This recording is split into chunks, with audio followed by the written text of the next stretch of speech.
Marvel's got this excellent new Men in Black laser adventure. Save the Earth from the slime of the universe, and they'll make you an honorary MIB agent. There's this video wall, and birthdays are blasted DZ.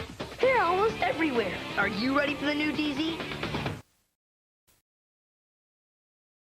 I wanna do a little number for you now.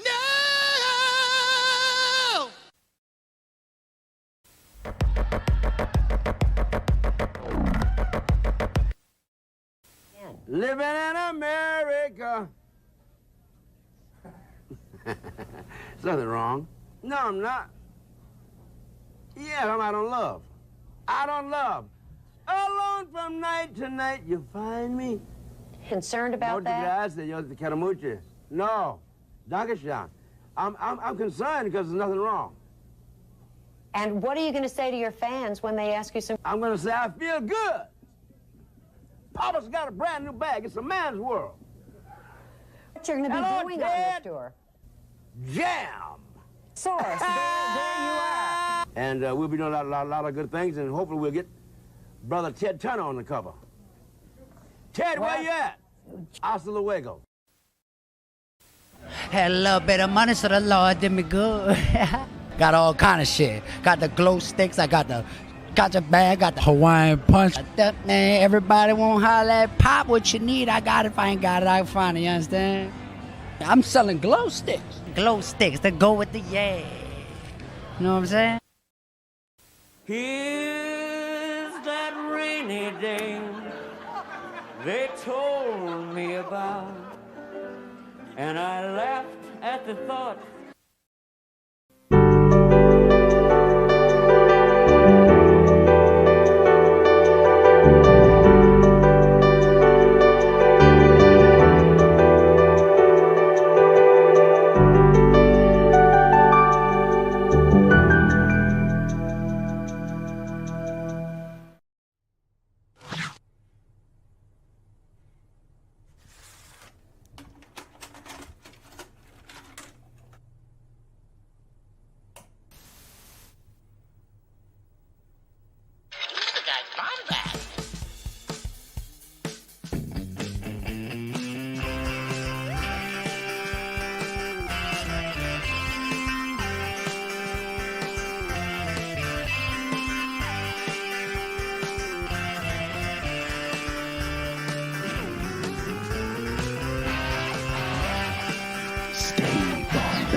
Welcome to the Bombad Cast.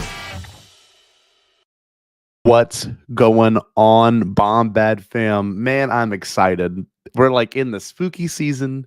We're here with Holly. Oh my gosh, I can't wait. Hope everyone's doing great out there. Welcome to the Bombad Cast. We're live every Thursday at 8 p.m. Central Standard Time, 9 Eastern, and 6 California time. Being said, hope everyone's doing okay. I'm happy to be here. I hope you're happy to be here. We have an amazing guest we're going to get to in just a moment. All that being said, one thing we have to plug before we even get started is that next week, heard it here first, next week, our Creepypasta episode, year 5 of Creepypastas will be debuting. So we've got short stories. We need your short stories. We've got some from Eli, some from Jared. I'm working on mine currently. It's going to be about midi-chlorians. That's the only thing I'm going to tease you with. It is. It's going to be weird. That being said, super excited for that. Anyone else, obviously, submit to me. You can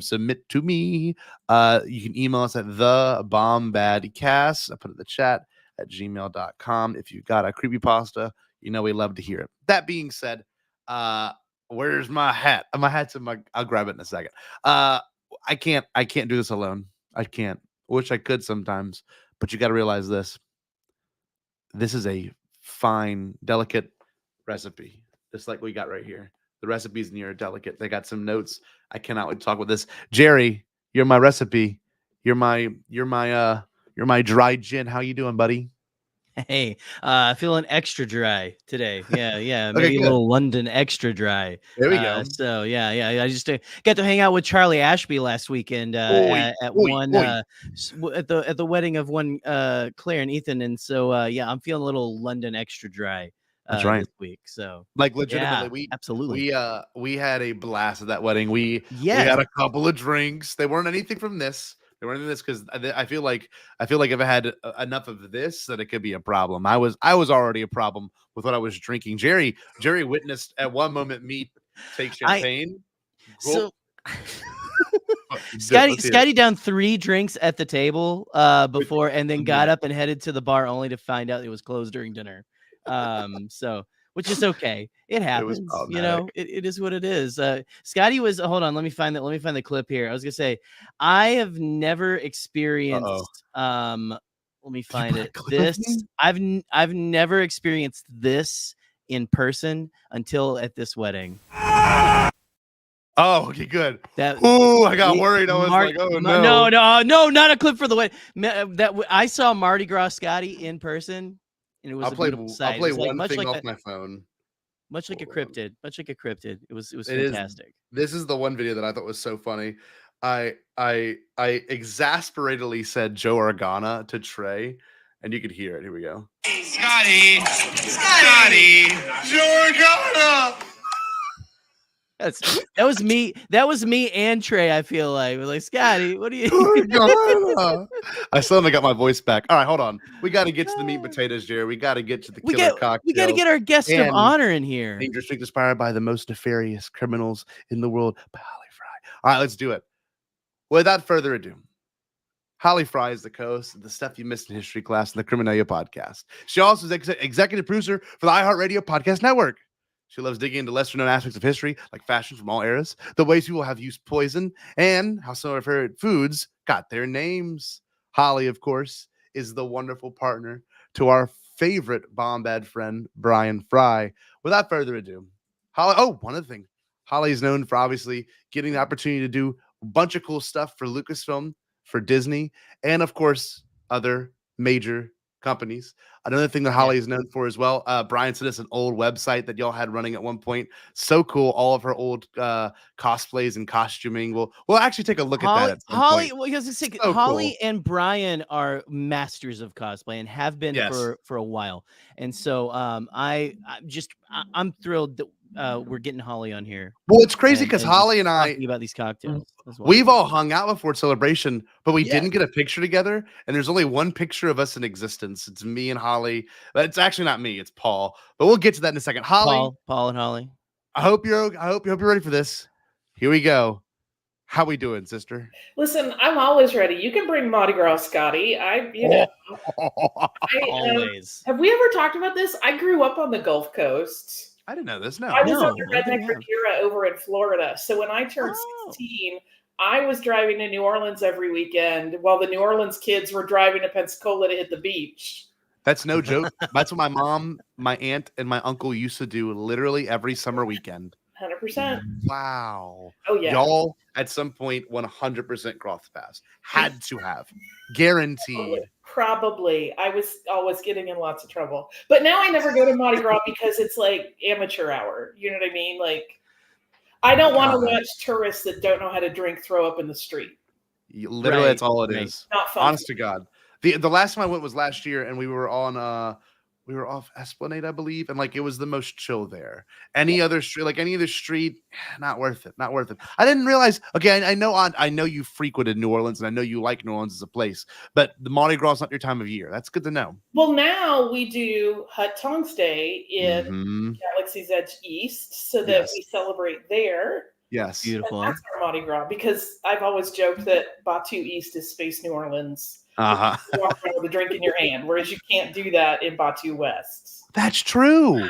See, only can you have a drink in Batu West, but in Batu East, comes with your Ronto wrap, comes with the milk stand. Like, you can have a cocktail anywhere.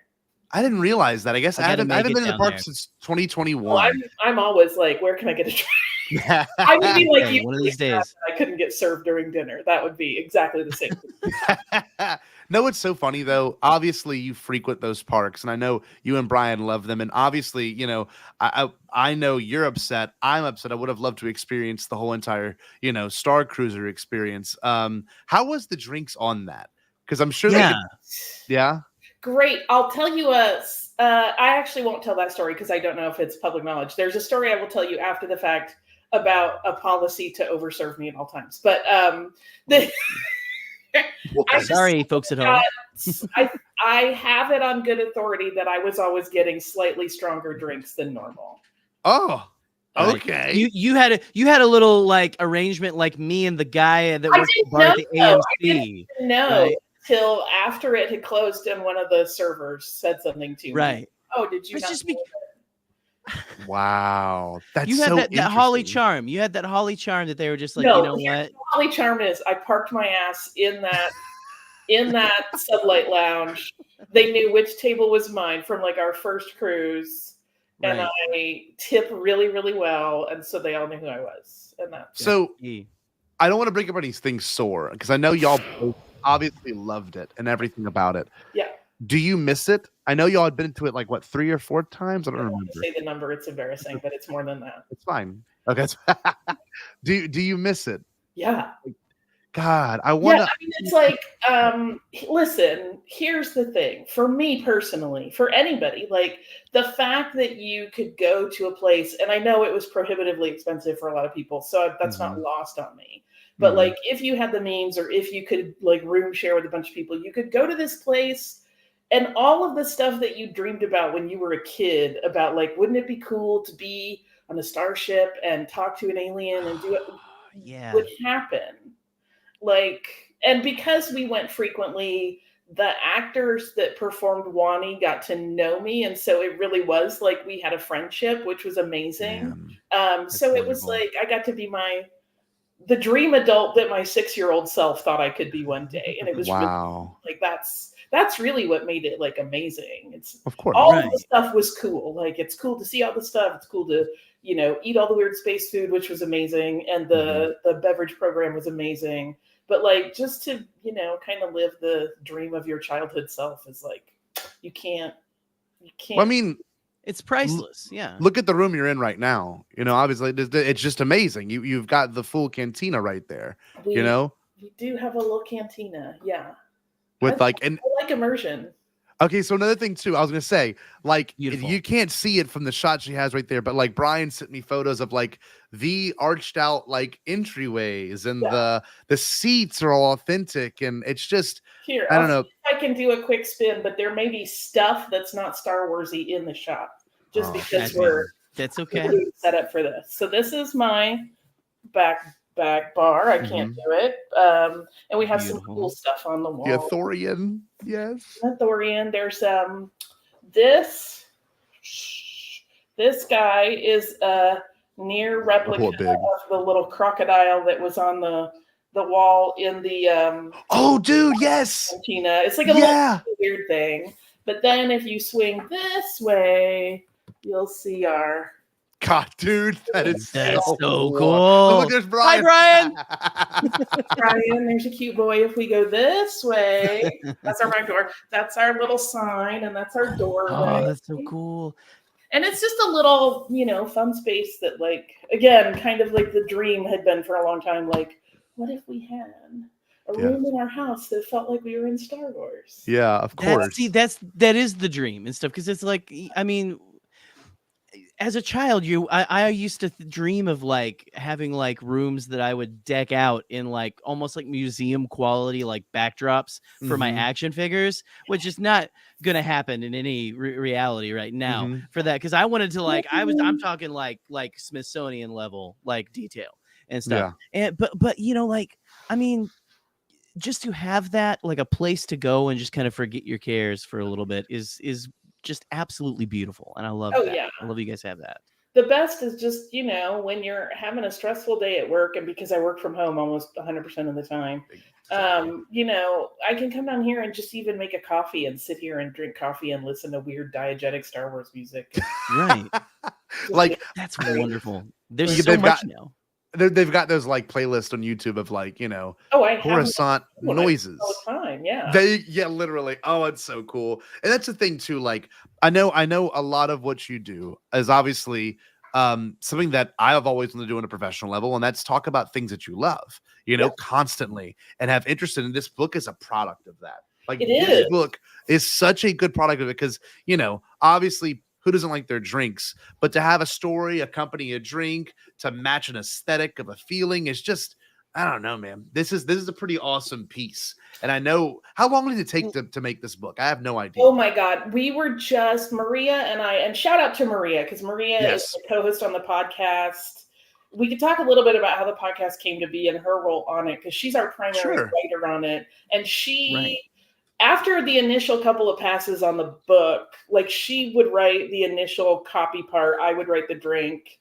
And we initially were kind of editing each other's work and adding and augmenting. And then after the first couple of passes, when we really got into hardcore editing with our editors at Hachette, we kind of siloed off, and she really took ownership of all of the actual narrative part, and I kind of was running with the cocktail part. So not to be forgotten, my amazing co-host Maria. But of course, absolutely. Criminalia is an interesting show in how it came about, because I had already been doing Stuff You Missed in History class for a long time at that point, and I had gotten asked by our bosses if I would executive produce a slate of shows for Shondaland Audio when they became our partner. And so I was working with that team. And one of the things that we wanted to do was come up with some kind of interesting historical podcast, which was really fun, right? When Shondaland and iHeart first joined forces, I think a lot of people thought that we were going to do like Scandal the podcast. And there are podcasts now that are like, you know, watch-alongs and behind the scenes. But at the time, what they wanted to do to start with was completely off of that. They were like, let's experiment with things we don't do and we aren't known for. And so initially my boss was like, can you come up with something? And he, unbeknownst to me, his intention was, and then we'll hand it off to another person to host. But by the time I got it through concept, because I initially was like, I want to talk about women poisoners. But by the time I got that written up and through concept, I was like, and I don't want anybody else to talk about it. I want this. I got really attached to it, which is not the most professional move probably, but I peed a circle around it and it became mine. And then Maria was, when I used to work at How Stuff Works before all of our rolling acquisitions that landed us with iHeart, Maria was one of my regular writers on articles. And so we were writing, we got along really well. We had a really good working relationship. She is the first and only person I reached out to say, will you do this with me? And so it's been like, it's kind of my baby. Like, I love Stuff You Missed in History class, but I inherited that. It existed before I was part of it. Whereas this is like, I created all you. So it's, you know, and then I had the idea. I just kicked a bottle of liquor, if you heard that. And then while we were in concepting phase, I was like, what if we did a cocktail segment, which is really my sneaky way to make it okay for me to like go to the liquor store during work hours. Yes, indeed. So, you're getting paid to do it. Might as well. Shit. Yeah, I'm gonna just come on. Stroll in there and look around, and they always are like, why is this lady buying the weirdest assortment of ingredients? But there we are, and that's so awesome to be. That's great. So are you the book took? Yeah. And I went on a tangent of history. That's which okay. is just like what it's like to hang out with me ever. We accidentally happened to see, I was trying to clear out some stuff from my hard drive. I took the initial photos that we used for the book pitch almost 2.5 years ago. Wow. Okay. And then it went through pitch. It went through our book agents that we have just as part of iHeart, and they kind of put it out to marketplace.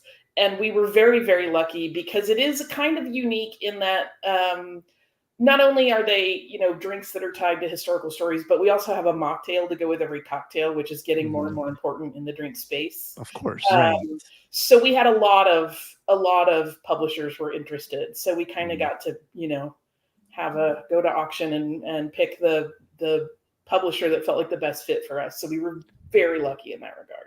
That's so cool because, you know, it usually, like, some of these things, and you've seen it before, they're like self-published, they usually don't get that much traction, but the fact that this can, based off all your hard work with the podcast as well, is pretty amazing. And the backing of a big company like RR Radio is amazing. I mean, it's awesome. And look, you can see it right here. You can get your copy of it right here on Amazon. Yeah, available right now. Can't thank Holly and Ryan enough for getting these over to us as well to be able to review. Thank you. Thank you both so much. Seriously. New prized possession right here. Legitimately. But look, I mean, it's got everything on here. It breaks on exactly what it is. I read the whole introduction. It's a beautiful introduction. It talked about measurement, size, and the right equipment to use, which I thought was cool. Which is something a noob like me needs to hear and stuff like that.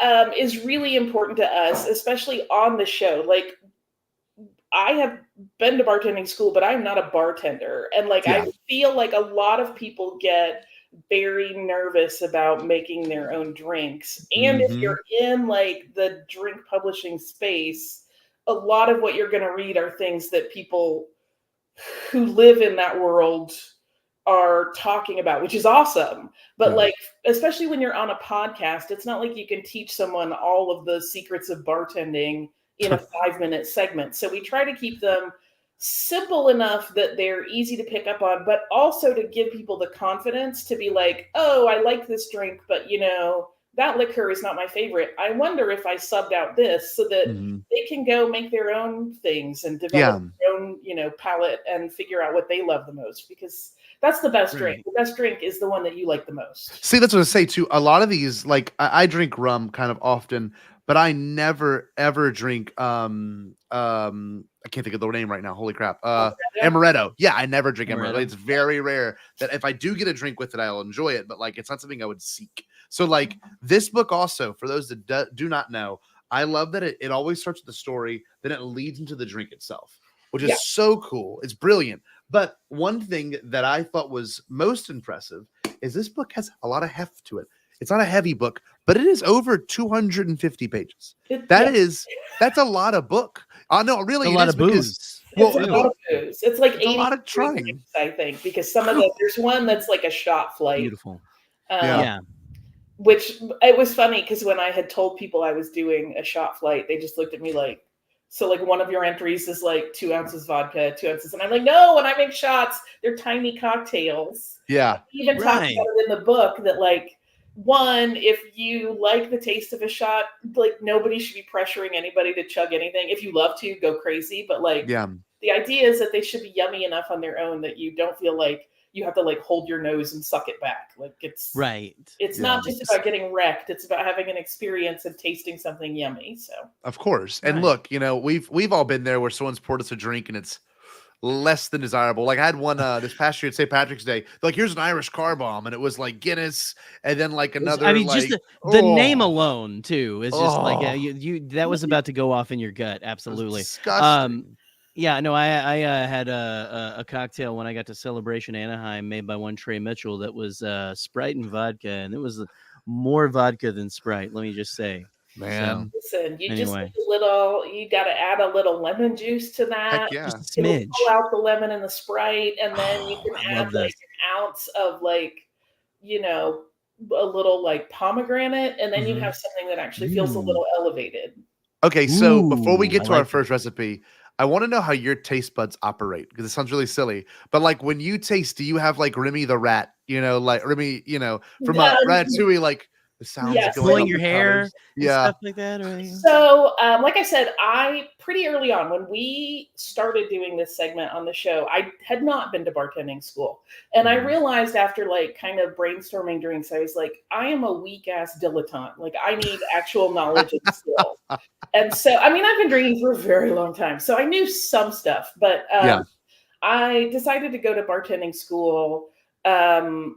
I will tell you old-fashioned tricks, because here's the thing. There are so many easy tricks you can do to make a regular drink special that are not hard and don't involve having to do flair bartending and throwing bottles, which is fine if you love doing that, but you don't have to do that. But right. For these, so basically I wanted to get that foundational knowledge. Okay, great. How do you balance a drink? When you taste a drink and it tastes like this, what does it need that's going to fix the problem? if it feels off, etc. So that's part of it.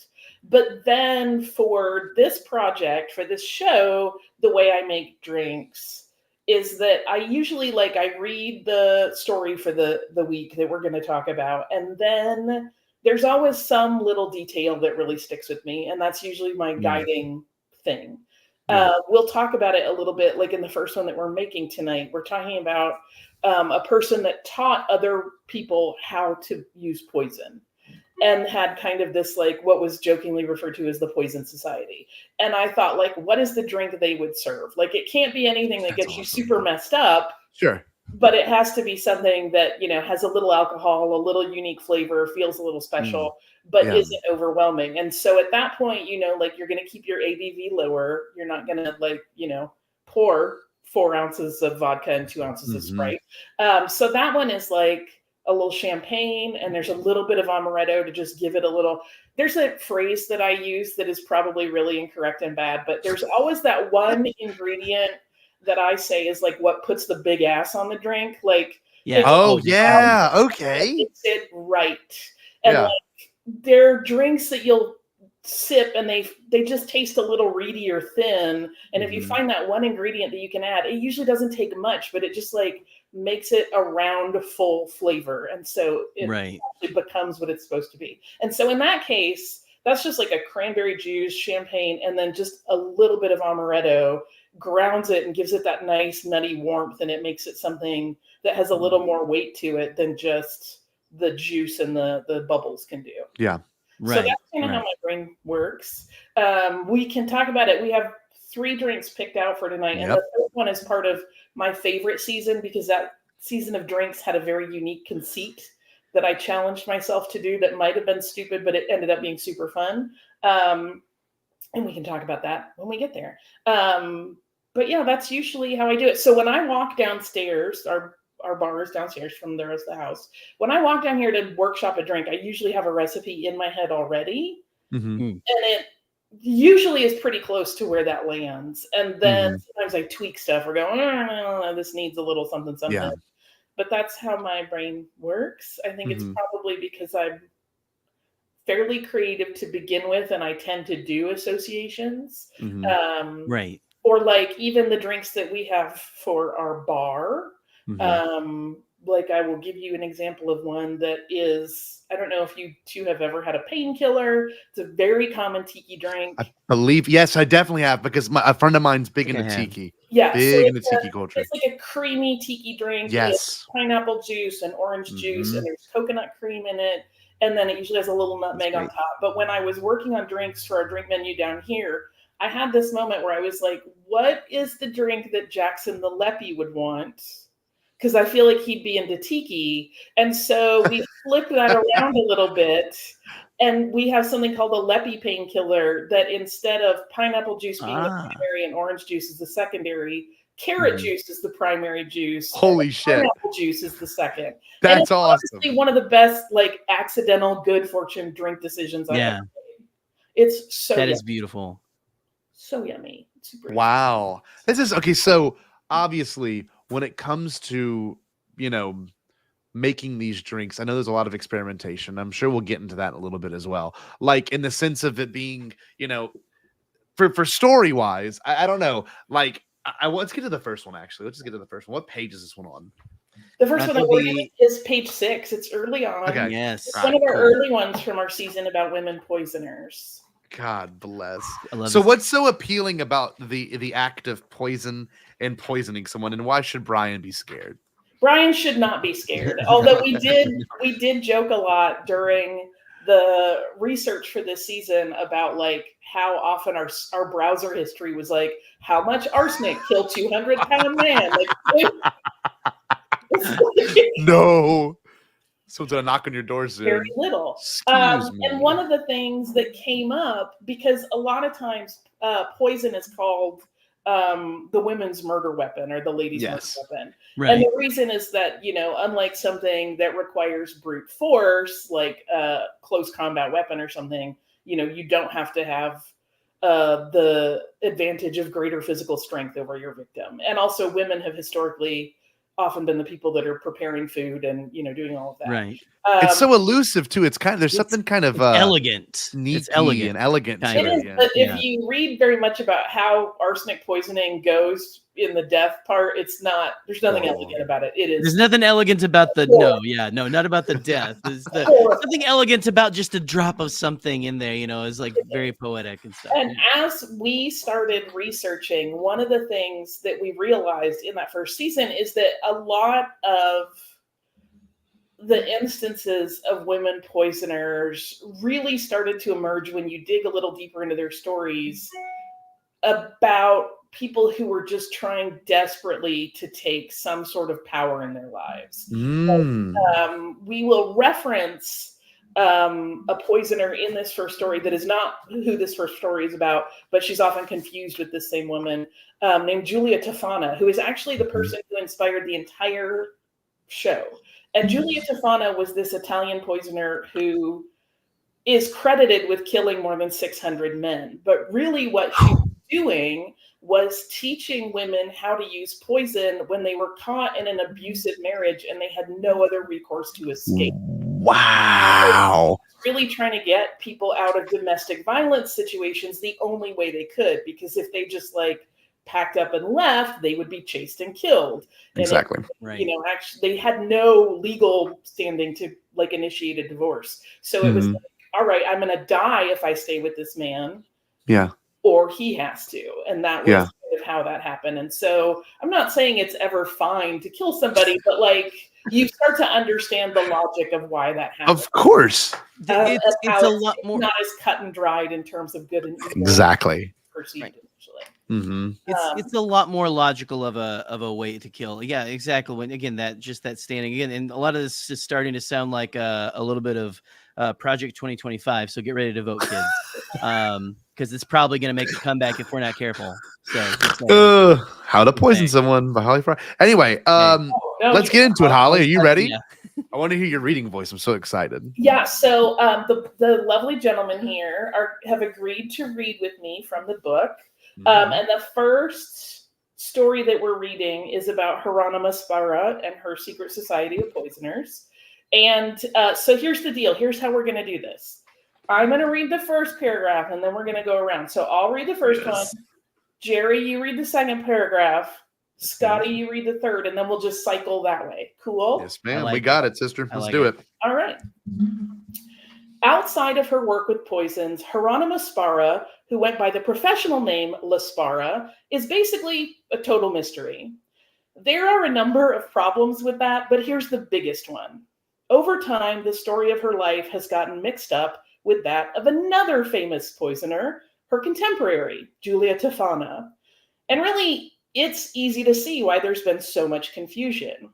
In 17th century Rome, poison and politics were ridiculously intertwined. But interestingly, neither La Spara nor Giulia got into the poison business with the intent of becoming wealthy or powerful.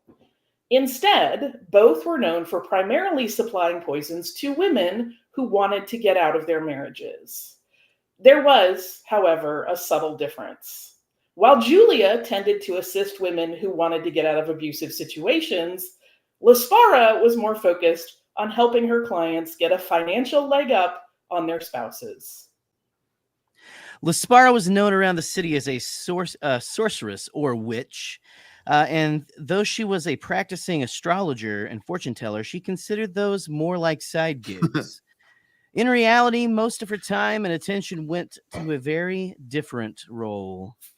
As the head of and hostess of an all-female secret society, one that was a lot deadlier than a knitting circle. The purpose of this secret society? Well, it wasn't some sort of benign book club or a place where ladies could gossip about the latest fashions. The true objective was much more sinister. This club catered to women, primarily young women, many who came from some of the most elite families in Rome, who wanted to learn how to effectively use poison to become wealthy widows. Keep in mind, around this time in Italian history, it wasn't like women could just get a divorce. So regardless of whether it was through natural means, the teaching of the secret society, or a well-timed accident, if you wanted to get out of the marriage, you needed your spouse to die. And her personally handcrafted toxic concoctions, Laspara primarily used arsenic and a liquid poison she herself made.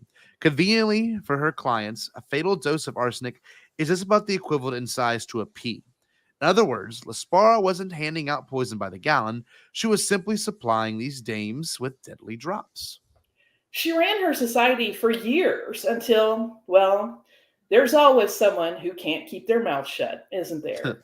Eventually, someone disclosed in a Catholic confessional that they had poisoned their husband using Laspara's fatal formula. Despite the rules of the confessional, i.e., that it's supposed to stay between the penitent and their God, the local priest grew alarmed and notified papal authorities. Following some cursory investigation, authorities discovered that there seemed to be a lot of young, wealthy widows living in Rome, whose young and presumably healthy husbands had suddenly died. Exactly how they ascertained that, your guess is as good as ours. Door to door with a clipboard, chatting it up with civilians at the local watering hole. Nevertheless, they were definitely skeptical. Eager to catch the group in the act, authorities set a trap in which a young woman infiltrated the group. After the spy feigned distress over the identities of the infidelities of her wealthy, ill-tempered husband, Laspara, not suspicious in the slightest, invited her in. The plant stayed for the evening's events and left with a few drops of a colorless, tasteless poison. When the liquid was later analyzed by authorities, they claimed that it was indeed a slow-acting poison. Laspara and a dozen of her associates and pupils were immediately implicated in running a poison ring. Though interrogated on the infamous rack, Laspara never confessed to committing any crimes. However, one of her accomplices, a woman named La Gratiosa, did confess under torture. And that's all she needed under the law. All of the accused were found guilty and hanged. In addition, many who had personally attended Laspara's lessons were publicly whipped to the streets of the city, while others, typically those belonging to the highest class, were punished with fines and banished from Rome. Despite the ruthless methods used by the papal authorities to punish these poisoners, they had underestimated others in town with a penchant for poison. Because poisonings continued. So the drink that we have, as I mentioned earlier, is called Poison Society Punch. And it's the thing that I thought would be a great refreshment if you were having a little party where you taught people how to kill their husbands. And it's super easy. And I don't know if either of you noticed that this actually makes enough for two. You pour it in flutes, plural. So if you are only making one for yourself, half these numbers. Okay. All right. Okay. Gotcha. So we start. This is one of those things where because we are only starting with the amaretto and the cranberry juice, technically you don't have to put it in a shaker, but I like to do it because it makes it super duper cold because we're not using ice in our final drink. Yeah. And that's why we're doing that. So let me get my ice in my shaker. Okay. Okay. I'm doing it too. All right. You might get some flavored ice because I don't want to mess with the thing. Making a lot of noise. Just this is the noisy part of the podcast. It is the noisy part, and I still have to pop my I actually have kava instead of champagne. Okay. But it's fine. Bubbles of your choice. We have a ridiculous amount of kava in the house that I need to blaze through. So there we go. That's smart. And look, obviously have your tools. And one thing I wanted to show you, Holly, this is the drink I'm gonna be drinking it from. I know you've been here before. The Roosevelt Hotel in New Orleans. Nice. I stole the Hotel Zazarak cup when I went there last time. That's right. Great drink, by the way. It's one of the coolest bars. One of the not oldest bars, but it's one of the ones that are, from the 1920s. So it still has that amazing setup. For those that don't know, Hotel Zazarak or the Sazerac bar in the Roosevelt Hotel is amazing. The vibes are incredible. Yes, and the lighting is really cool. It's all 1920s. It's very Art Deco. It feels like you're on Coruscant a little bit. I'm not gonna lie to you. Like it's got that upper class Coruscant feel. Okay, so what do you usually start first? Because it has it on here. It has a method on here which breaks it down. So we're gonna start with I'm making it a double because I'm making one for Brian. So we're starting with our 4 ounces of cranberry juice. Mm-hmm. And then to that, in our shaking tin, we will add. And this is, as I said, it's not a super heavy hitter in terms of alcohol. Yeah.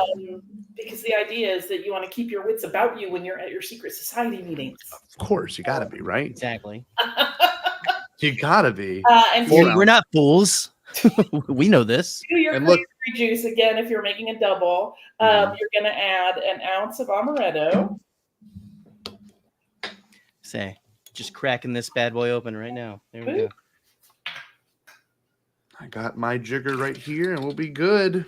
Love it, love it. Okay, I'm gonna do the full recipe. So I'm gonna do 4 ounces. So you have 2. I might just end up having 2 myself. I love it. I have my 2 pre-chilled coops because I'm that person. There you go. All right, and we are ready to give this a shake.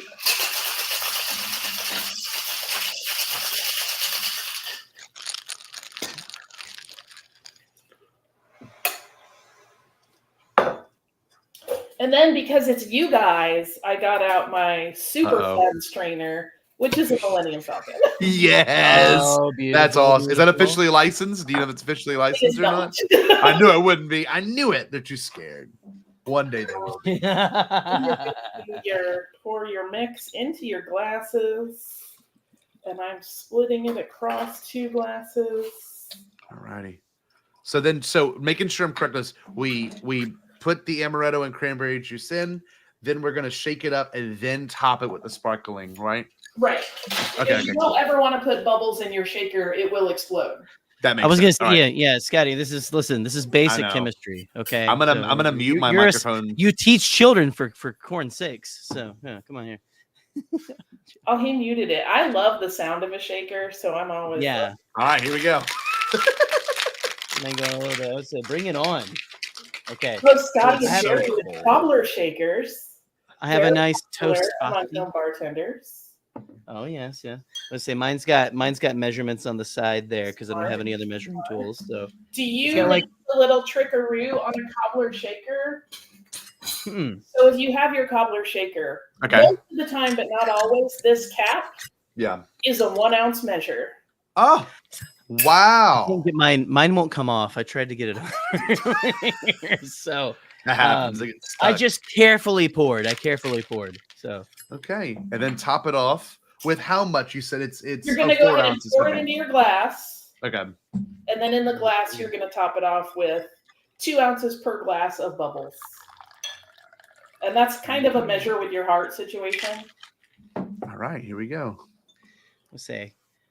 This is so exciting. My heart tells me that this looks at least delicious. So I need to pop my champagne. champagne. This one. Hey, baby, do you want to come and drink this? My guest. What if he just said no? How would you respond to Brian. that? He was just like, no. Thank you, thing. Would that make you sad? That would make me sad if Brian. No, because it happens all the time because he doesn't like to drink as much as I do. Never mind. So no happens. Okay, that's fair. Ooh, I like the scent of this. Just like kind of a nice, like comforting, like cherry smell almost. All right, here we go. Mine might make a pop. It might not. One. Oh, no, it was lame. It's one of those twist bottles. Whoa! Surprise! Congratulations! Here we go. Gonna christen that computer desk. So that's right. Just like you did that one time, ruined your computer. Yeah. Oh, I christened my computer into the afterlife. Into Best Buy's return bin. Yes, exactly. All right, I'm ready to taste. I'm so excited. Oh my goodness, that's delicious. I've already been sipping. I just barrel ahead. I was just saying, I'm sipping already. That's a nice, like, easy punch. That's like just absolutely. It's color is fantastic. Cheers. Cheers, y'all. Cheers, everyone. Cheers. Here we go. Oh, that's so delightful. good. That is delicious. Yes, girl. It's a little bit crisp because the cranberry keeps it from getting like too sweet, like a heavier juice. Mm-hmm. So right. It's the thing you would sip at your meeting where you're like, and how much poison do I put in this food? Wow. That's a good balance. Yeah. Damn, this is excellent. I would say this is definitely something you put in a punch bowl. Absolutely. Yeah. Right here. This is such a good punch. Absolutely. And one of the reasons that this one I kept very, very simple is because if you wanted to do a punch out of it, it's 3 simple ingredients. It's easy to multiply and be like, I want 20 of these. So yeah, that's the whole idea of beautiful. Society Punch. This is beautiful, Holly. This is excellent. Wow. Huh. You just say, and like you said, I know you said you do this for the podcast as well as in the book, as you have the mocktail there as well. Yes. Which So is such a wonderful thing. If you're going to do a mocktail version of this, instead of amaretto, you're going to use orgeat or an almond syrup. I actually have a recipe if you want to make your own almond simple syrup. I saw that. But you can also buy it. Like you can literally use like coffee house syrups for cocktails all the time. People do it. But orgeat, in case you don't know, you'll sometimes also hear people call it orgeat or other pronunciations, but it's basically a French. It's an almond syrup that's made with orange blossom water as well. It's super yummy. It sometimes has a little pearlescent glaze. But so in lieu of the amaretto, you would use your orgeat or your almond syrup, and then just use a ginger ale instead of a champagne. Okay. And you have a super easy punch that's like great for all ages or anybody. That's awesome. And it's kind of also very good and sippable. That's excellent. I'm gonna go give the rest of this to my wife real quick. Hold on. I'll be right back. Yeah, I can say yes. No, this is absolutely just it's very light, very crisp. I love that. And I was gonna say I just have to comment on because I don't know how much of a fan Scotty is. I am I'm a true crime fan, and the creepier the better.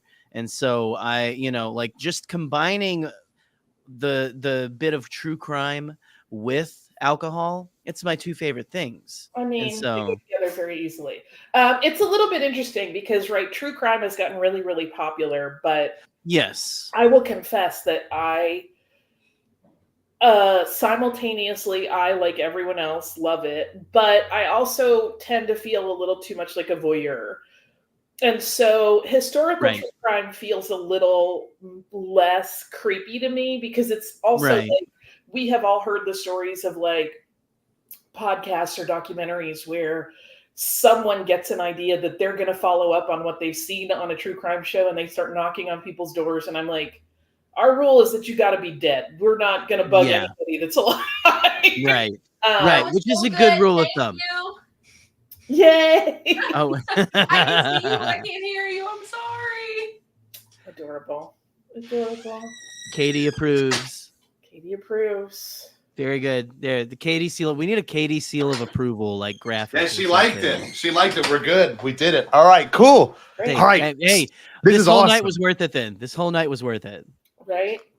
Listen, we always want to please Katie. So, okay, obviously, when we take all this and we look at it, do you have a favorite? Is there a Holly Frey favorite? There are definitely ones that I go back to over and over.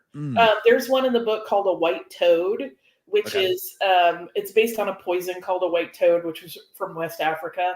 And it is tied to the story of Sally Bassett, who was killed for allegedly attempting to murder her granddaughters enslavers.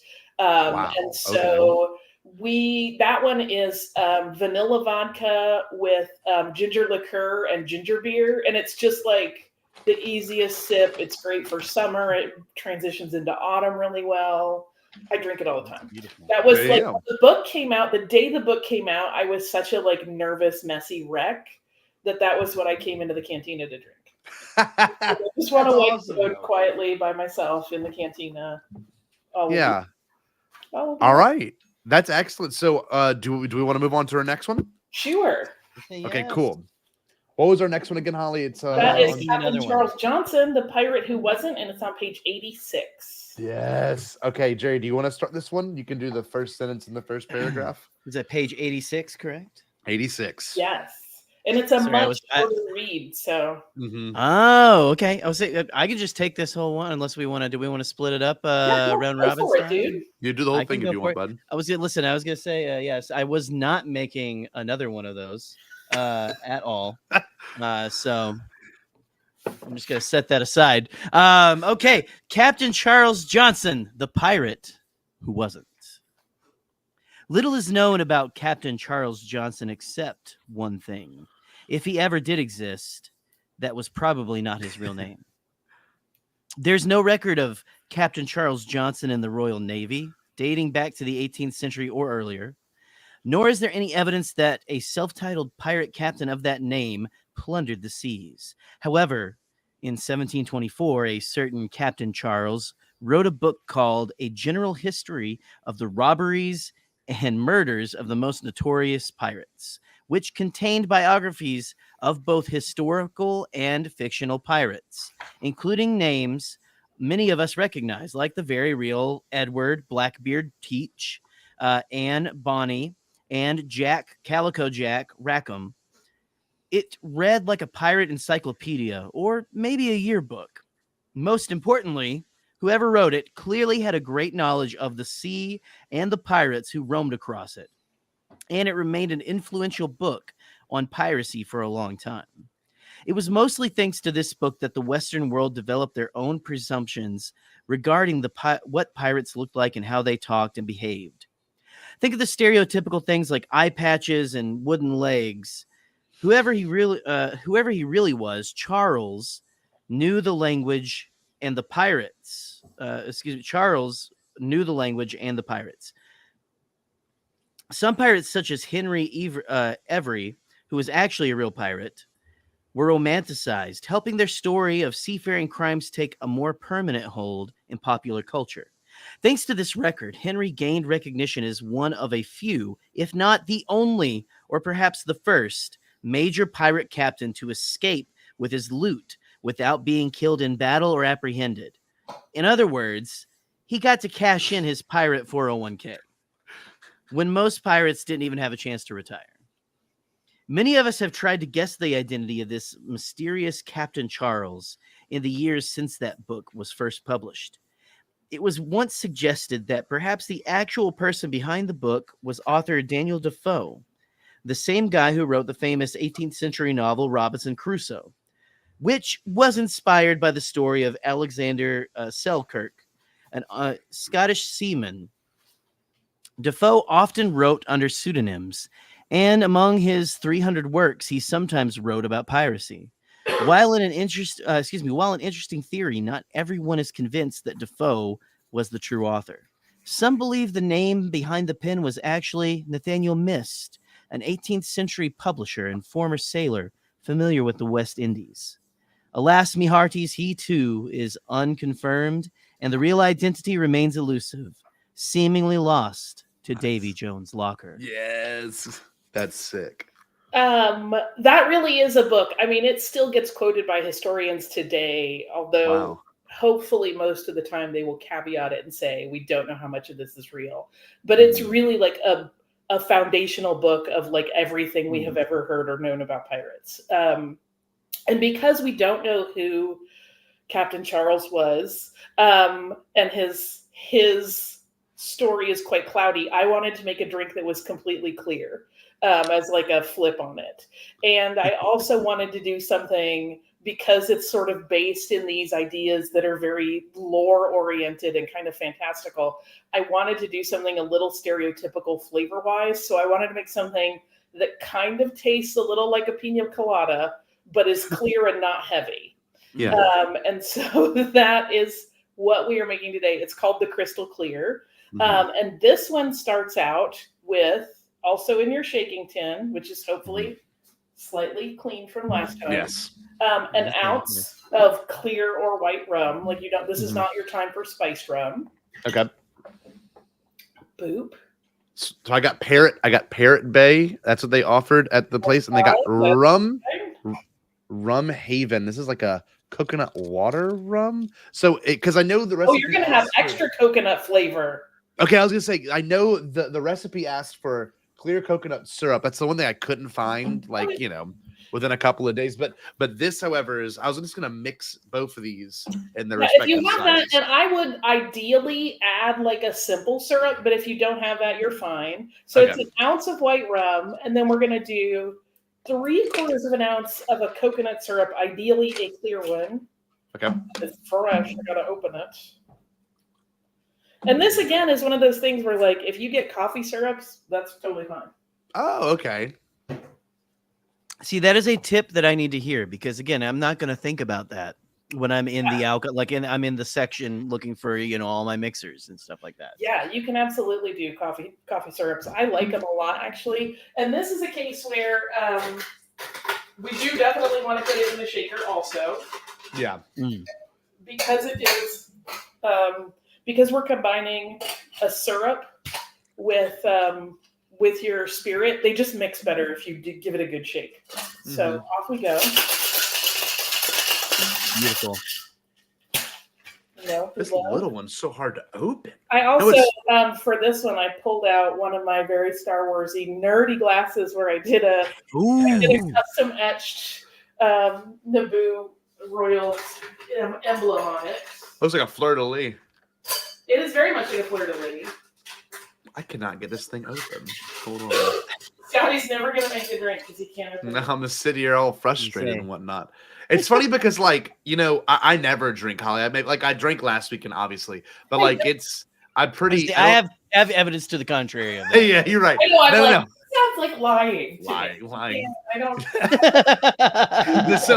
but when I do... drink... alcohol hits me a lot harder, a lot faster than I'm sure most people that have a cocktail once a day or make drinks, for fun.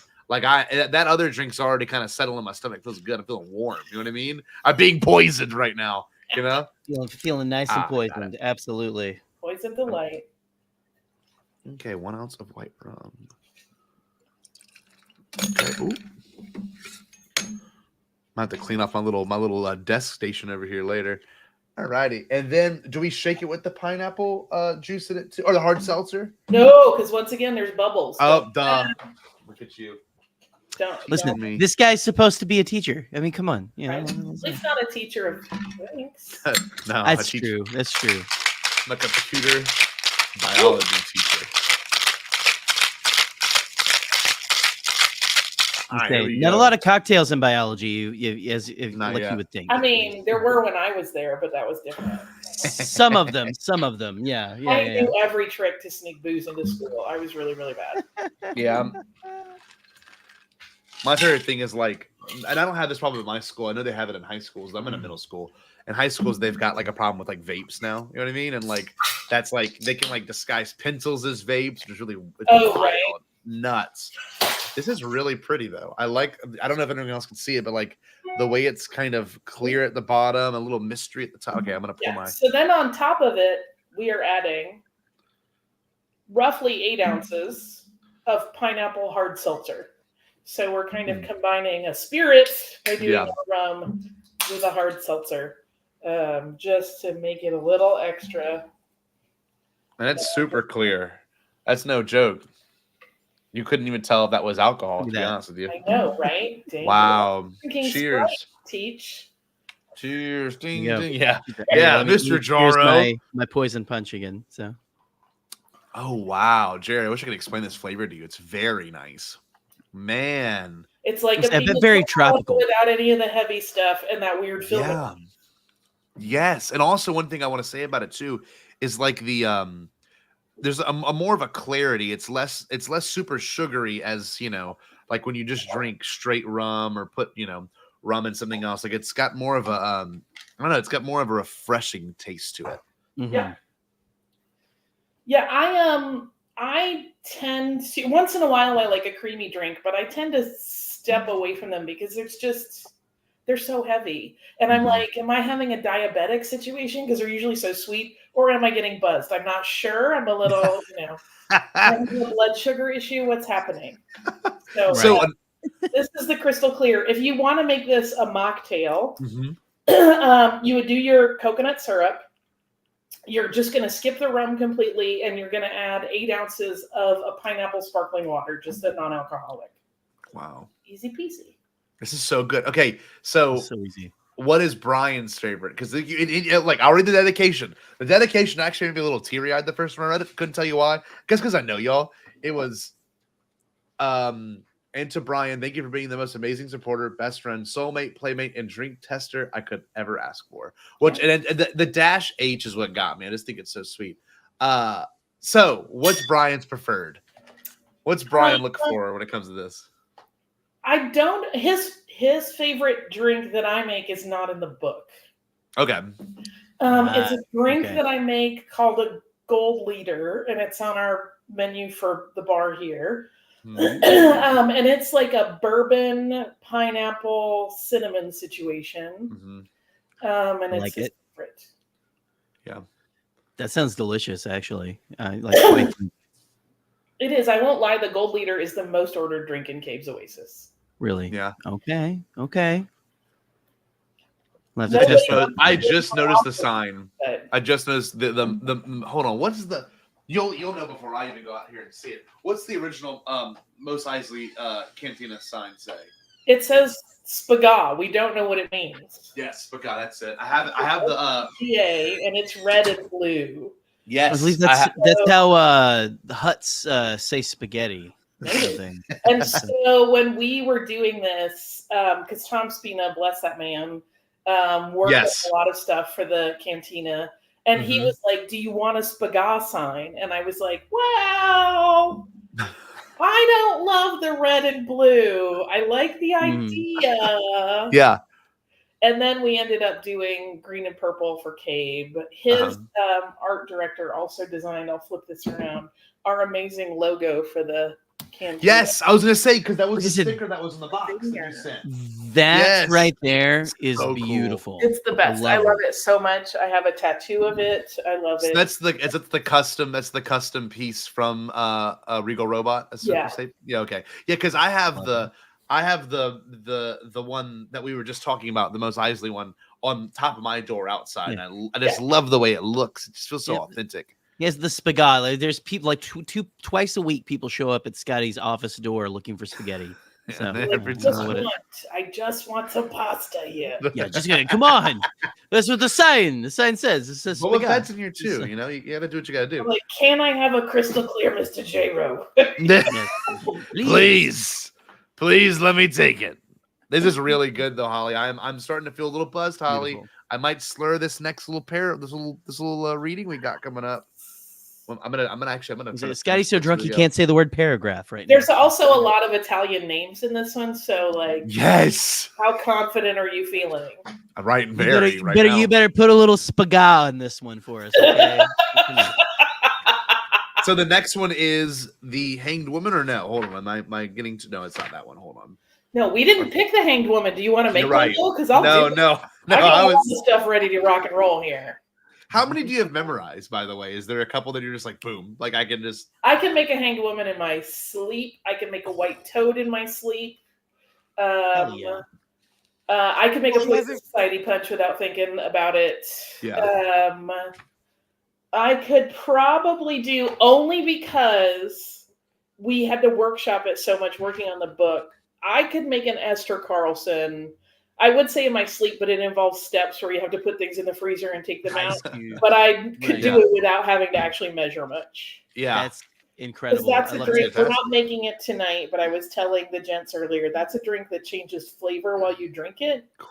Yes. Because the ice cubes are made with juice, but in the middle of the ice cube is jalapeno juice. Yeah. So it gets sweeter and then hotter as you're drinking, and the ice dissolves into your spirit. Beautiful. Okay, so I'm gonna inspired by the wonderful Belle Gunness. Maybe I shouldn't say wonderful. Because Esther Carlson was one of her aliases.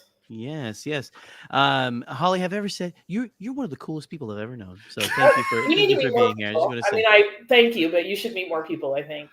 Well, I don't get out that much. It's fine. It is, it is what it is. I go to Scotty's house once a month for a plate of Spaga, and then I'm good. So okay. Jesus. Right. Okay, so hold on. I'm gonna go wash my stuff out. I'm gonna come back in here and I'm gonna read this beautiful Italian wording. I'll be right back. Beautiful Italian wording. Get a plate of Spaga. Beautiful Italian wording. Beautiful. You want to get a plate of it. Although we accidentally because you guys had asked me to send over some drink options. We actually accidentally ended up with 2 pineapple drinks in the mix, which I promise there are drinks in the book that have no pineapple in them. Right. Well, I mean, that's okay because listen, I love to feel like I'm on vacation a lot of the time, so Right? that's perfectly fine. Who Yeah, does yeah, that? we all love that sometimes. Yeah, I'm now thinking about which ones of these I can make pretty. Oh, there's also one called a peppery sergeant that is a little bit of a twist on an old fashioned that I can make without really looking. Okay. That we talked about. I was on Around the Galaxy last week. Yeah. Right. Talked about it, and it starts with, instead of like normally when you make an old fashioned, and everybody feels like they know the one way to make it, unless you live in Wisconsin, and that's a whole different game. Wisconsin old fashions are completely different from regular old fashions. Really? Oh, completely different. Like so different. But a regular old fashioned is usually a sugar cube or simple syrup, depending on your taste. Some people like one or the other, with some Angostura bitters and like a half bar spoon of water, and you muddle that together, and then you add your bourbon. That's and right. the idea is that you get like this, it doesn't overwhelm the flavor of the bourbon. You can actually taste the bourbon. It's an enhancement, not. And the ice makes it better when it melts. That's one thing I've noticed. I like the way the ice melts it down more. Well, normally for an old fashioned, you see them served with those giant cubes of ice. Yes. And the reason is that they don't melt as quickly because you don't want to dilute out all of your bourbon. You want to taste its actual flavor. Whereas if you use like the smaller cube ice, like we've been using tonight, it will dilute much more quickly. But the peppery sergeant is kind of a play on an old fashioned where you start out with jalapeno jam and then use that as your base, and it makes it a little hot. That's another one I can make without thinking too hard. Nice. Okay. Well, look, I'm ready to read The Gentleman Thief of Venice whenever y'all are. I mean, hop on it, man. Let's do it. Let's get it. Venanzio Incio Peppino was an Italian thief whose efforts to look like an eccentric, polite gent and definitely not a thief earned him a very specific nickname, the Gentleman Thief. He became an unlikely hero of sorts among the Venetians, since this heist was successful and the art he stole was always seen to turn up again.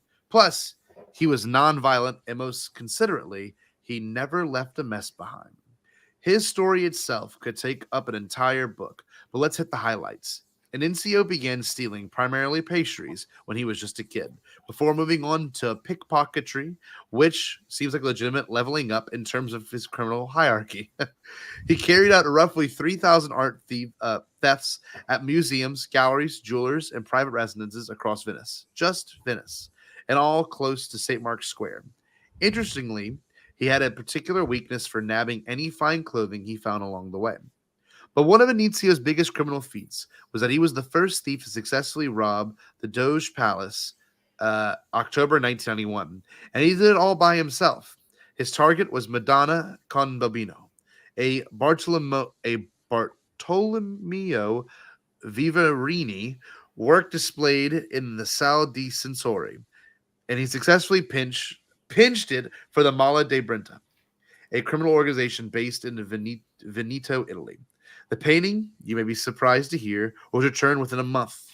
Most interviews with Incio throughout his life suggest that he never really intended for the art he stole to ever leave Venice. Instead, he would ransom or resell stolen goods and was known for giving tainted money to those less fortunate. Least you think he sounds saintly, but it also must be said that he paid himself too for his efforts. Unusual for an art thief, it's also well reported that he was friendly with the police. Allegedly, he would return the art he stole undamaged in exchange for favors. One notable anecdote we found was a request for a berth at a covered dock in return for lost treasure. Wow. Yeah, See, it's so weird. He just needed somewhere to put his boat. Yeah. Literally. He just likes to take the boat out on the weekends, with the guys. Just guys being dudes is all this guy is. So, like, one thing too I like about this is the context in which you've written it.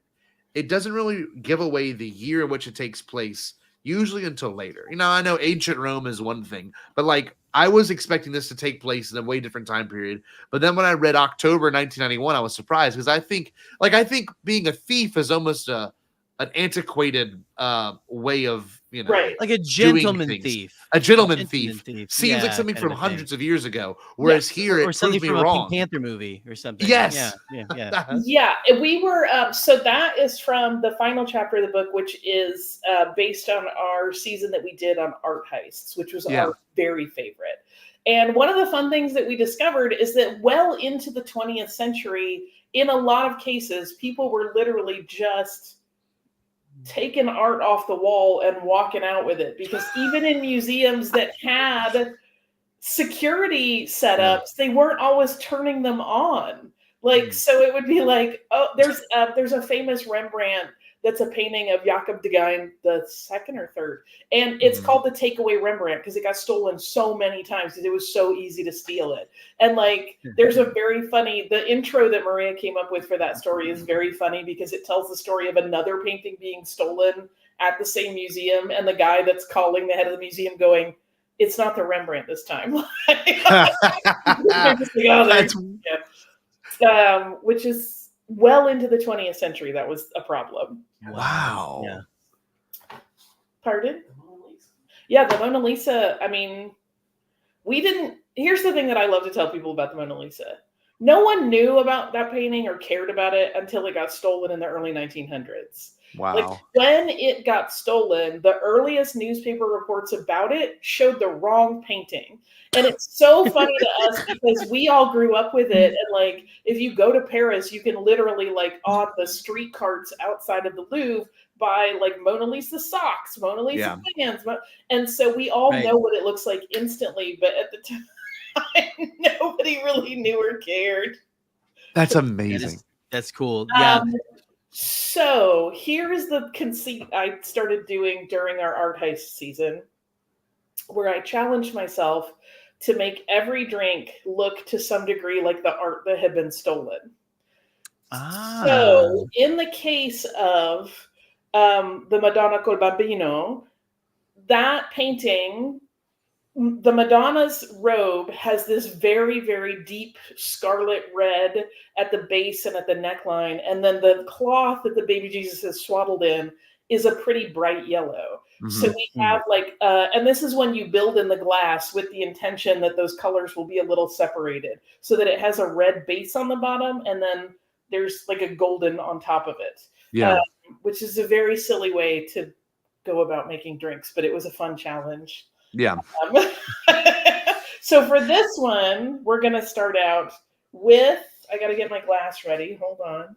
I'll get you some. With a glass with ice in it because we're going to get right in the glass. All right, cool. All right, can do that. So now I feel bad because Scotty went and washed his stuff. No, it worked out fine. And really could have been like, wash your shaker. You don't need to. All right, here we go. The one thing I don't have this time, I don't have the raspberry syrup. That's the only thing I don't have. I know that's the color. It's like the big thing. Say it again. Do you have grenadine? No, I don't. You could sub it out. I'm not a big fan of grenadine, but okay. Anyway, well, mine will look great and yours will be a train.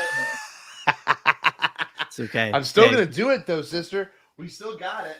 All right. So Daddy's like, still drinks. Still drinks. Still gonna drink. So it's an ounce of raspberry syrup. Okay. Beautiful. Doop. We're gonna add to that 2 ounces of pineapple juice. Mm-hmm. And I, of course, have this giant mamma jamma just to make it hard. I drank so much pineapple juice over the summer when I got my wisdom teeth taken out. So I am very used to the taste of this. I can it brings me back. It's fantastic. And then we're gonna add an ounce. Yeah, that's an ounce of gin. Mm-hmm. I gotta pick what gin I want to use. Ooh, I've got a good one. The Botanist. It's the one I have right now. I don't know anything about gin. But... Going with the Gray Whale. It's one of my favorites. Gray Whale. Yeah. I haven't had it. I want to get some of that. I gotta get. Jerry's a gin guy. I know that. I love gin. Dude, I take all gin recommendations. I will give them to you. Have you ever had Juniper? It's an Alaskan gin that's made in Juneau. It's really beautiful. Oh, that sounds wonderful. I want to get. Yeah, I gotta. God damn. I'm like I get paid tomorrow. I need to go to the liquor store. I mean, I will say it's hard to get juniper. You might have to ask for it, but it's worth it. I love a gray whale. I also am a sucker for Empress gins. A sucker. Ah, yes. I was going to say. It. What? My favorite one that I've ever had is a local one up here. It's called Long Road. It's a local it's a Michigan gin. I don't know it. It's Long Road Gin. I got it upon the sale of my old house. It was delicious. It was delicious. From the realtor. Yeah. Okay, so oh really? I'm gonna go back to the drink for a moment, and then we'll go back to the gins. So we started with an ounce of raspberry syrup, 2 ounces of pineapple juice, an ounce of gin, and now to this we're gonna add about 4 ounces of sparkling water. And so you end up with this drink that is. I'm gonna pull it up on your screen. On the bottom, yeah, look at that. For gown, and then it's yellow, and then it kind of fades up to a softer color. And you can give it a stir if you want, but for presentation, if you made this for someone and dropped it on the table, you would leave it like this. Do you think cranberry juice would go well in this, or no? Be honest, because it wouldn't hurt it. It wouldn't be bad. I'm gonna try it because I got it. It's there. It's there. It's right here. It's there. Let's just pop it in there. It's very good though. I don't ever use gin like as a thing to mix drinks in. Man, that's like all I use. See, if I after a long day of work, a very simple drink, I'll just put a little gin and some lemonade, and just like sit on the couch. Oh yeah, that's very simple. That's the most simple drink ever. But I just, I mean, listen. Sometimes simple's really, really good. It's just sometimes it's what you need. You just need that extra little like something, So I really just want to sip a little lemonade with a kick. Yes, I really love, and there's a version of it in this book. You may cringe because not everybody likes what I'm about to say. I like to do lemonade with a little ouzo in it. What's that? Ouzo is a spirit that has like a licorice note to it. Which sounds like a weird combination, but something really cool happens, and it's actually quite delicious. Okay. See, I'm not a big licorice fan, but mostly the candy. I haven't tried the ouzo yet, so I'll hold out judgment. Really love Dangerously, and this is something you might be able to get, Jerry, a little more easily than I can get down here, and probably Scotty can get. Really? I like to do lemonade with Brennivin in it. Do you know what Brennivin is? Brennivin, no, I haven't known. It is the national spirit of Iceland. It's made with caraway. It is delicious. I'm obsessed with it. I'm very excited. Okay, Brennivin. I'm gonna be wrecked on Brennivin for a week straight. I'm gonna have to make a mental note of that. Be looking for that next time I go to the liquor store. For real. This is a really good drink, Holly. This has been such a wonderful time being able to test this with you and talk about this with you. It's awesome. I don't know if anyone else in the live chat right now is trying this as well, but are you guys trying them out with us? Let us know. Like, what do y'all do? Well, Buck is driving. So. Right. Wow. Yeah, Buck is driving, so don't try any of the cocktails while you're driving. But wow. Half Moth tried one. Who's that? Because I made him one. I know. Yeah. Look, I wanted to pull this up too, just because I thought it was cool. But right here, this is Making Mischief. I don't know if you know what that is, Holly. You know what that is? Yeah. This is really cool. So this is some old cosplays that Holly had done in the past, and they're just so awesome. These are wonderful. These are wonderful. It won't let me pull them up any bigger than this. I wonder if I can zoom in. Hold on. Yeah, that page is so old. It was like before you could get. There you go. Is that better? Interwebs. Yeah. Oh, so cool. Yeah, we used to do a Moulin Rouge group at Dragon Con every year, so that's one of my incredible costumes, and of course Bespin Leia, an animal, and some witches, and some Tuscans, and an Amidala. Yes, the Amidala sunglasses is such a vibe. God, I love it. That was late in that photo shoot, as I recall. Yeah. It was getting a little tired and wacky at that Royal Guard, where is that image? It looks like it's at that Lucasfilm. Like, this is the way it's. No, it's at the library I used to work at. That's Brian. Wow. Oh, no way. I was gonna say that's got to be Brian right there. Yeah. So it's Brian. Wow. Yeah, more look at these and stuff. These are just wonderful. Yeah. Oh, back in the I was day. gonna say one of my favorite, I think, that you guys have ever done. Well, okay, I like the Halloween Town Mare. That's wonderful.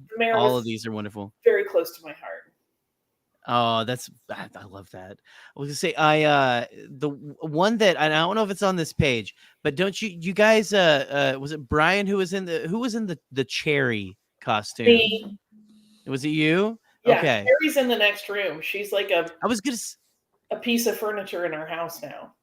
That's the first time like I ever like got on a stream with you guys, and like after a show or something, and I saw Cherry in the background. That was like an immediate, because Scotty's too young for, I think, the Pee Wee Herman like kids show that was on. Yeah, like, I wasn't that zoned into it. Yeah, I remember like catching Pee Wee Herman every now and then and stuff, and like so Cherry.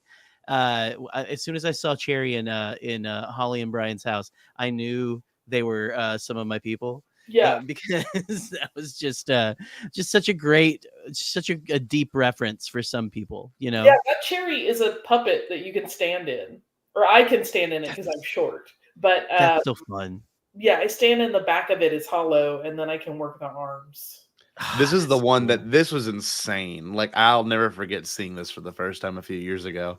I just love. Do you miss this much? Because I know you still do stuff, but like this is intense. I haven't done a big kooky costume in a while, just because like life has gotten so busy. I don't have time. Right when we were doing a lot of those, I was working as an acquisition specialist in a library. My job ended at 4:59, and I had like time. I couldn't bring my work home, so it was a little easier to like dedicate. And also, I was younger. Let's be fair. But yeah, I mean, I still make stuff. I have gotten really into, in the last few years, a lot of the stuff I do is more like designing prints for clothes and like designing in-universe Star Wars, just like daywear essentially, and making that. So we are going to Iceland in a week. Yeah.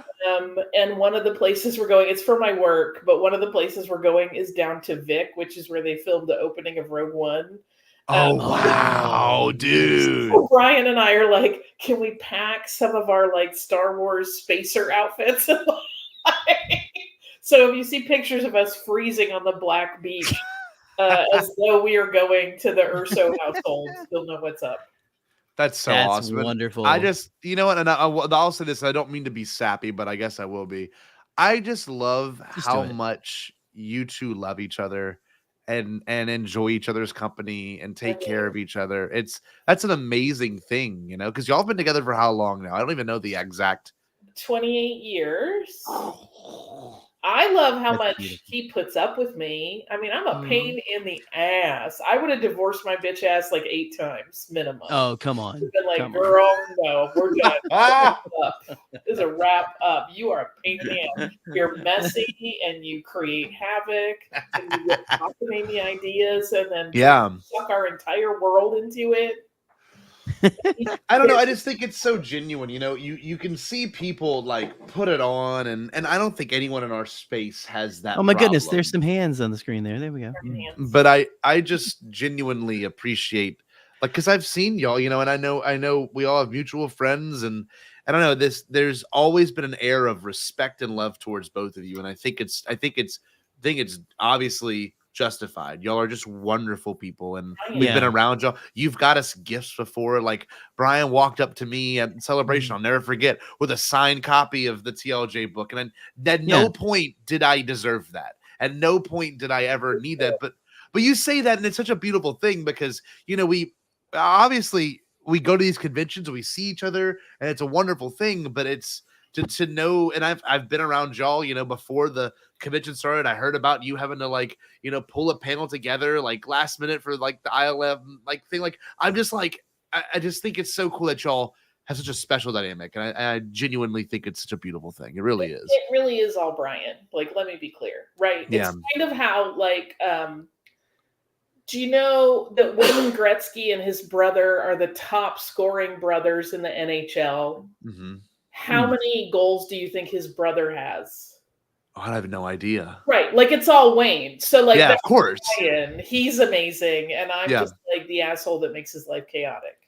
Oh, come on now. I doubt No, it. you guys seriously, and I will concur with Scotty. And not to get like too like mushy, but yeah, you guys like it. It's like Buck even said on here. Brian and Holly are relationship goals, and that's sincerely, you two are some of the most wonderful people I think I've ever met. And basically, we're saying all this nice stuff because you've given us gifts. And so No, that's the only reason. I love giving gifts. I seriously love it. And it's one of those things, right? Like, I don't know if you guys know, you might, but like, honestly, I want to tell you, like, it's like, oh, because we, knew that we were best friends. We are blind ass lucky. We got married so fast that everyone was like, what are you doing? Yeah, of course. We got engaged like 2 weeks after we met. Damn. So it was Holy like, shit. yeah. I thought mine was bad. No, we were that one. LaRue. Then, it was, not that many months down the road that we got married. And so we've been really lucky. But also, like, I think one of the cool things for both of us, I hope, is that, we kind of got to see each other. We were in our 20s when we got married, and we've gotten to see each other, like, grow and expand and get interested in new things and take on new stuff. And it's like we've both been comfortable giving each other space to do that and to let shift without it being like, no, this is the person I thought you were, and how dare you change. It's like, it's kind of exciting and fun to watch each other like develop and change and grow. I mean, I think I'm nicer than I used to be, and he might be a little bitchier. So we've met in the middle.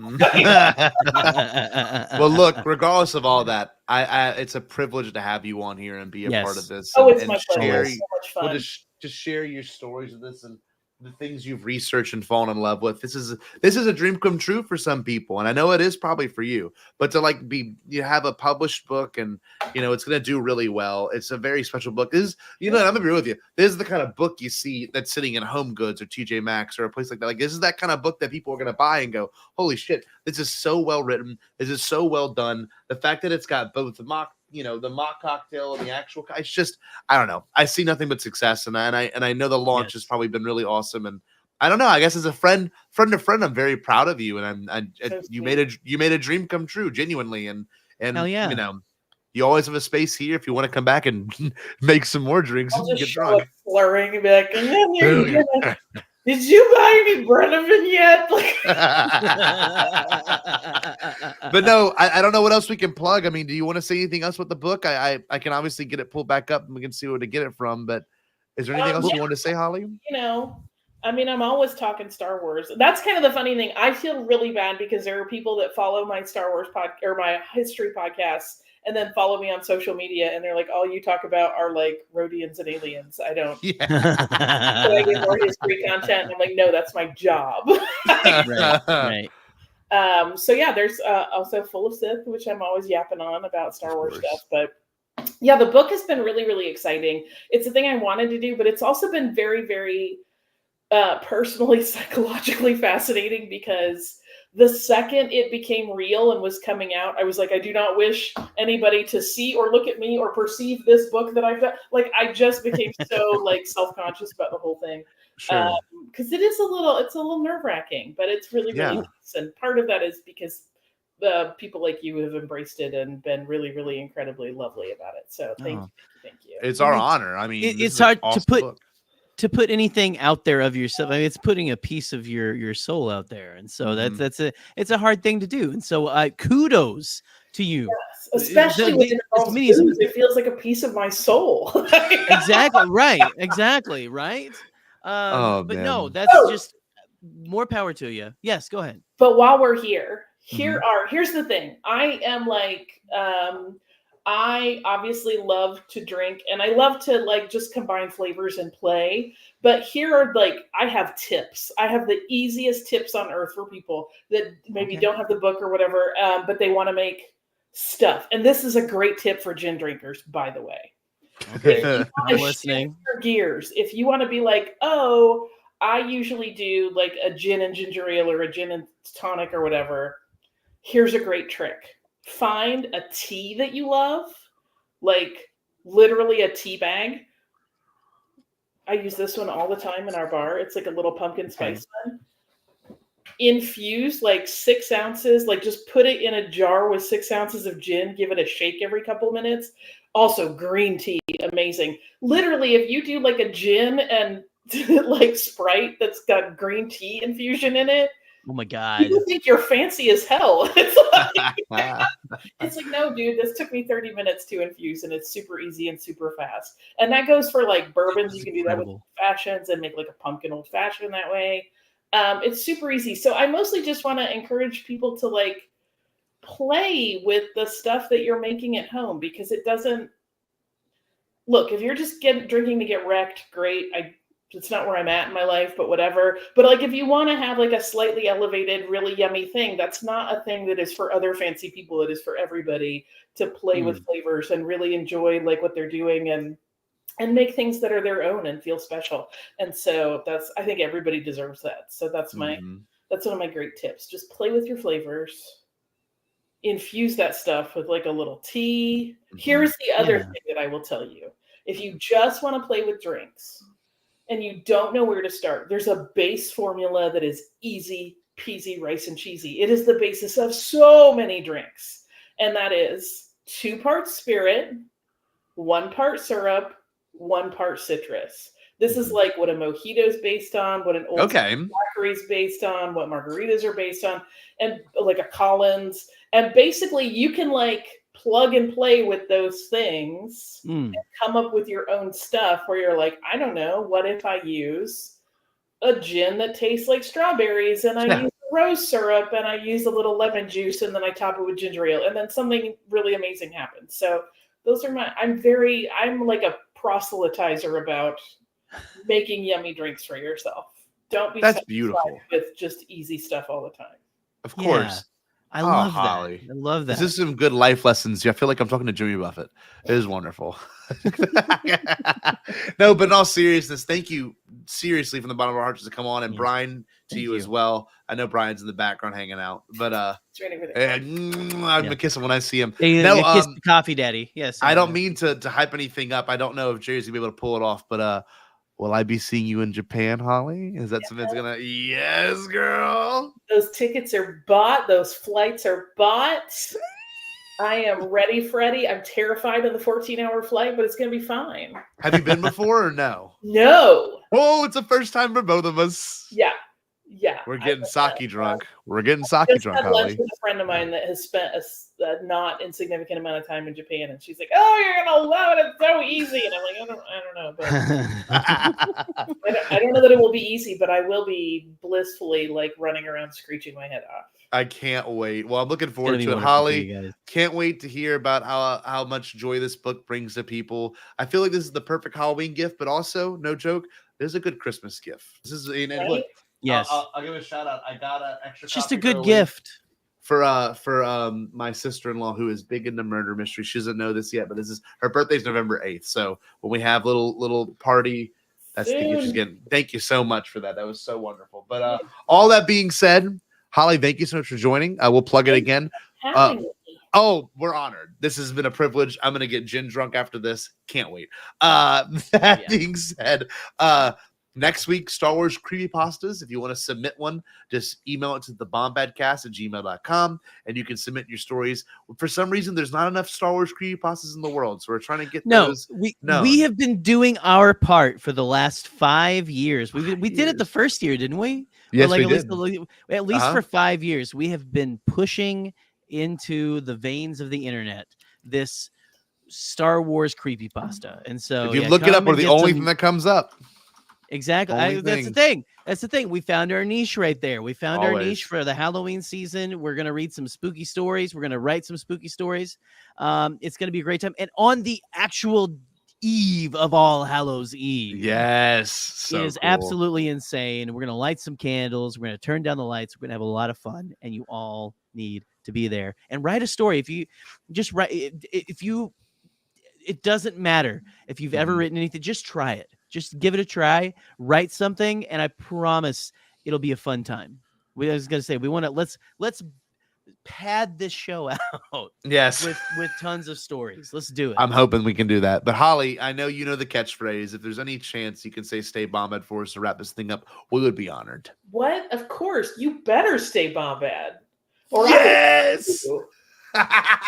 See y'all next week. Thank you so much, Holly. Stay Bombad. Did you say impossible? Pasquale? Only kidding, Chucky. I've changed my tune because I finally thought of a possible dream that we can all share. What is it? Pasquale? It's a dream about a world when nobody is poor or sick or hungry. Oh, now that's a dream we can make come true. I'm gonna make a change for once in my life. It's gonna feel real good, gonna make a difference, gonna make it right. As I point up the collar on my favorite winter coat, this wind is blowing my mind. I see the kids in the street with not enough to eat. Who am I to be blind, pretending not to see their need? A summer's disregard, a broken bottle top, and a one-man soul. They follow each other on the wind, you know, 'cause they got nowhere to go. And that's why I want you to know I'm starting with the man in the mirror. I'm asking him to change his ways, and no message could have been any clearer.